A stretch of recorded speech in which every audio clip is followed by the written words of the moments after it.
أنت ميري ميجرتك كأنه الأفيال ميات رابوكا تونس ديم تمي تونس أكثر من جريت تلقى أيوة لي مي سمية رافت أرى كأنه الأفيال ميات كنافو مال مرتي بيتا يا لدا سنبتا قدا كان يا سنبتا قدا dubartii biraa haaraa amartiitti kaa'achuu deema. Sarpiraayiziidha. Atillee guyyaan sana argita. Eenyu? Sarpiraayiziidha. Maqaa isii sarpiraayiziidha malee maqaa isii waamne. Kanaafuu dubartii biraatitti guyyaa sanbata guddaa guyyaa qubeelaa kennati. Hayyuutti isin himu asumarratti argitu rakkoo isillee asitti himeef jira. Yeroo gurraan qaaman itti mun dhageettu sumayyalleen asumaan haa dhageettu amurtee kiyya murteeffadhe. Jaral cinqaa isaanii keessaa dhiisee ta'a akka margadhe yoo beektan tasgabbeeftu haadha abbaan tumtee qunxuuxee guddiste. Tayoo argitee akka haadholee teennata duraanii yoo jaarsillee tumee cafaqee caccabsillee manaa deema jettee yookaan harka sitti waliin kaafanne yoo ati bismillah jettee tumte alhamdulillah jettee mana keessa teettu si galee tasubii sa'aatii fajirii azaanaa san ol kaatee nyaata si zaladee si bilcheessite abbaa manaa kee maal horreettee gara dalagaa keessa si geessitu. Ta akkasiisan hangaarraa wajjin cinqamee wajjin rakkadhee qopheeffadhee xumuradhee jira jechuudha. Guyyaa sanbata guddaa maal eegaa ture deebisaa sumayyaa eegaa ture jechuudha. Kan dheengadda viidiyoo dhumarra gadhiise isa eegaa ture jechuudha. Inni sunis xumurame hanga sa'a 12 dhuftu jedhe ture. Isiin unumaayyuu biyyaayyuu baate jechuudha. Anoo kun isiin amma biyyaa baate deemte jechuudha. abadan asitti asin deebitu kutte السلام عليكم ورحمة الله وبركاته فردت الدعوة تذكرنا كم جبتم بك جبتني نجي سوينا هجرات بيتا ويا راب بيزا ولين ديفنت دفنا جرا مي بيزا نجي قفتو أكم جرتك بجمت دعوة تذكرنا بكم جرتني نجي سنبرها جو أنا بيزا ده هايجا بيزا وجي ديفنت دفنا جرا مالف ديفنت دفنا كم جبتم تاته أكم بكمو فيديو دينقد دلقة فيديو تأمورا سمية وجه قامسة أتنتما دابي فتورة أرأنتنا يوكان أمنتنا فيجي كوتو أيولي تاتو نادي سيو جتسيف ديسا أتمان كوتو يوكان فيلنو كان كناهمي وان أتبر بادو ناهميتي ولد ديبنا إلمان تيسا كمال يادي بوي كرد ديتو بوي كرد ديتا أماتي جريني جريتو أنجا ساعتي كل ما ديبسا ونان ديبسي مرتيكي يا مرتيكي Senegalee dirqama isatti heeruma qabu dirqama inni na fuudhuu qaba. Isiinu xiyyitee isiinu akkas taate isiinu kirooriksii yookiin barakiina dhuudheet heerumte. Ana waan fedhe na haa godhu. Dhugaa rabbii dubbachuuf immoo tuyyuu beezeen minaamin jedhamtuuni gaafa dhiira musliimaa tokkotti dabalamte akka aayutii miti. Tokkoffaa yaada qabdu jechuudha. Sumayyaan baga deemte. Ani Akiyyatti sumayyaan baga deemte. Sumayyaan deemuun bu'aan guddaadha. Sumayyaan ilmaan isii guddifachuu fi Saayidoo jechuun baala geete namitiin gaafa duraatu jechuudha. Akkanitti arrabsite jechuudha. Inni bakka dirqama Itoophiyaa keessaa ba'uu qaba.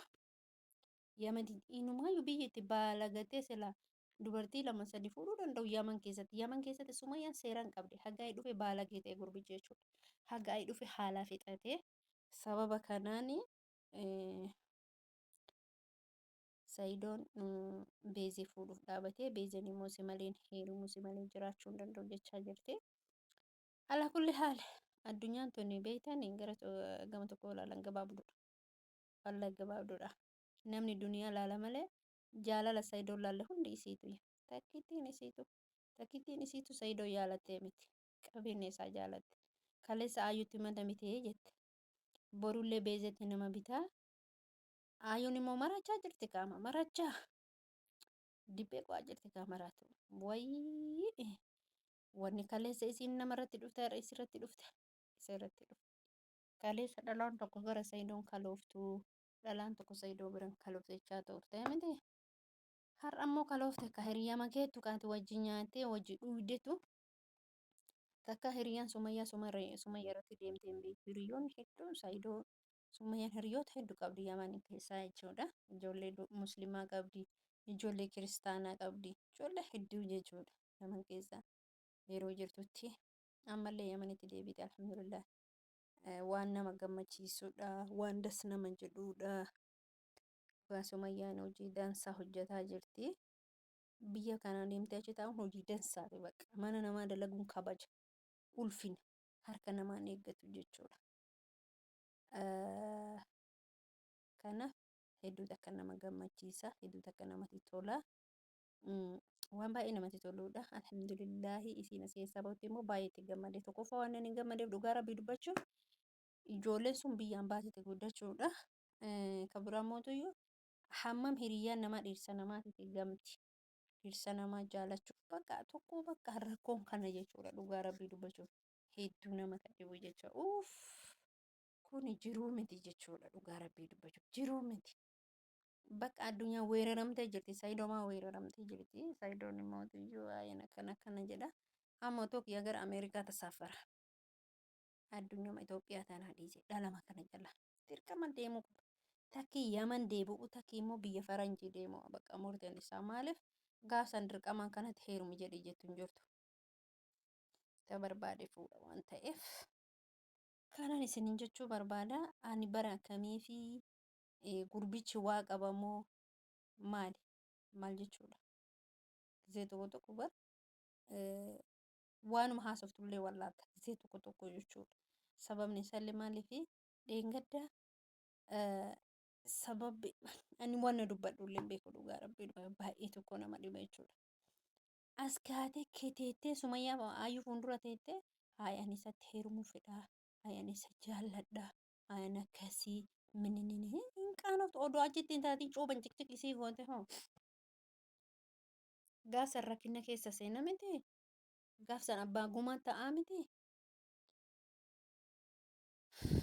Inni yoo biyya kana keessaan bahin dhugaa rabbiin isiniin jedha. Waan miira namaa cabsu, waan irraa fokkatu, wanni irraan bareenne takkaadha dhugaa rabbii dubbachuuf. Hedduma takkatu waan irraan bareennedha.